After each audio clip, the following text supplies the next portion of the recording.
Hey, what's up?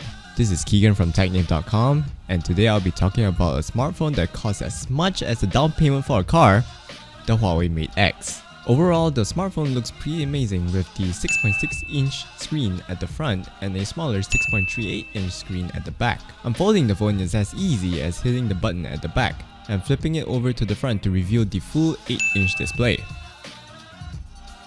It's definitely more enjoyable watching videos in this setting as the display is about as large as a tablet. Once unfolded, it's not only good for watching videos, but also multitasking, thanks to the split screen feature which can display two applications at once.